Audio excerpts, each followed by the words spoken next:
दोस्तों, target with PS Parihar channel में आपका स्वागत है। सुबह के इस वीडियो में ऐसी खबरें होती हैं जो विभिन्न समाचार पत्रों पर छाई हुई होती हैं और विद्यार्थियों के लिए आवश्यक होती हैं। तो आइए और शुरू करते हैं, देखते हैं कि आज की प्रमुख खबरें कौन कौन सी हैं। आज की सबसे पहली खबर है एलटी ग्रेड की भर्ती के लिए बारे में, शिक्षक भर्ती की।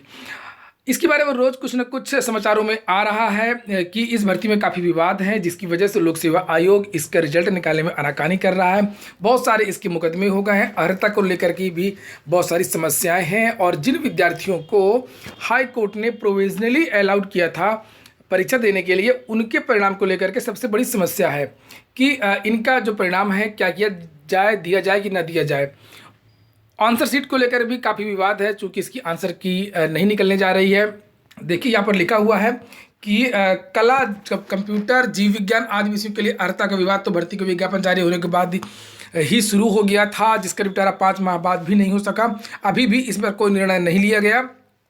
और हालांकि आयोग के अधिकारियों ने ऐसा कहा था कि जिन विषयों में कोई विवाद नहीं है उनका परिणाम हम जारी कर देंगे, लेकिन अभी तक ये परिणाम जारी नहीं हो सका। तो देखते हैं आगे क्या होता है। और इसके बाद में एक और सूचना है कि पीसीएस जे की मुख्य परीक्षा की जो डेट है वो बदल सकती है। जैसे कि मैंने कल बताया था आप लोगों को कि इसकी डेट आ गई है और 29, 30, 31 और 1, लेकिन अब इसमें बदलाव हो सकता है।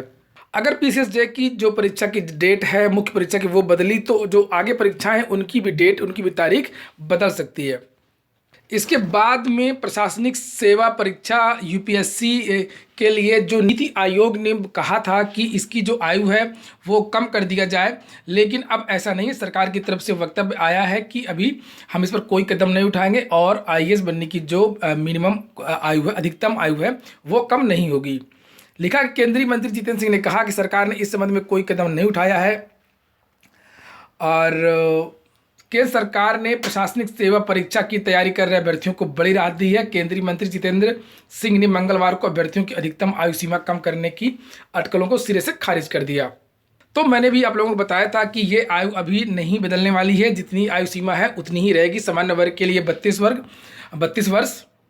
इसके लिए नीति आयोग ने कहा था कि धीरे धीरे इसको किया जाए और 2022-23 तक इसकी जो आयु है, अधिकतम आयु, वो 27 वर्ष कर दिया जाए, लेकिन अभी फिलहाल ऐसा नहीं होने जा रहा है। इसके बाद में जो अगली सूचना है कि आज तय होंगे सेंटर 69,000 शिक्षक भर्ती के लिए, और इसके जो एडमिट कार्ड हैं, जो प्रवेश पत्र हैं, वो 30-31 तक आ जाएंगे। और इसमें लिखा है कि जो भर्ती के लिए 4,46,823 अभ्यर्थियों ने अंतिम रूप से आवेदन किया है। दोस्तों, इसमें बहुत सारे विद्यार्थियों के अभी आवेदन निरस्त भी हो जाएंगे जिन्होंने 2-2 बार किया है। हालांकि उनका आवेदन पूरी तरीके से निरस्त नहीं होगा, उनका अंतिम आवेदन मान्य होगा। इसके बाद में कुछ खबरें हैं ग्राम पंचायत अधिकारी, ग्राम विकास अधिकारी परीक्षा की और उत्तर प्रदेश अधीनस्थ सेवा चयन आयोग की।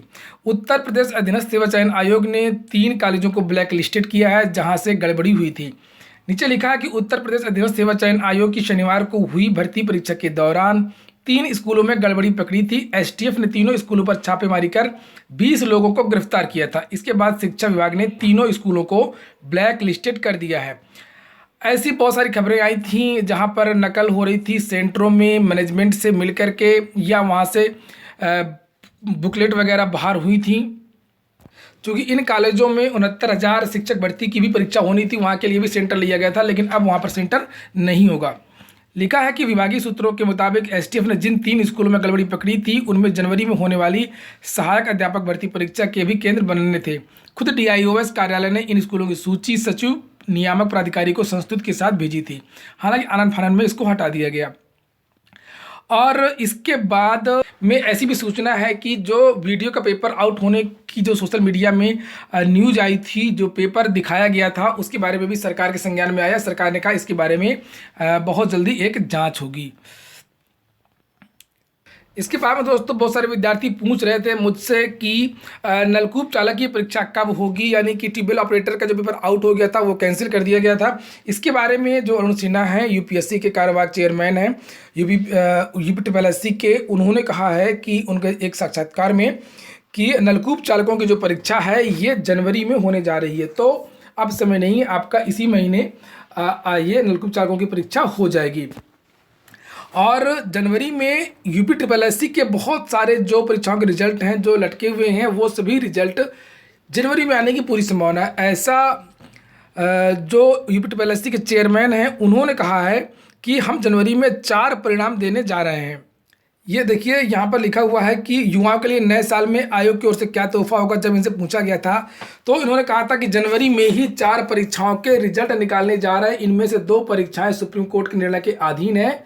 हमारी कोशिश चुनाव से पहले तक 10,000 युवाओं को नौकरी देना है।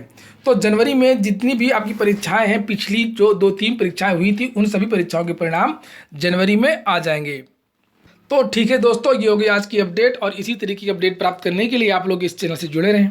आपको अगर ये वीडियो अच्छे लगते हैं, इन सूचनाओं में से कोई भी एक सूचना अच्छी लगती है तो इस चैनल को लाइक कर दें।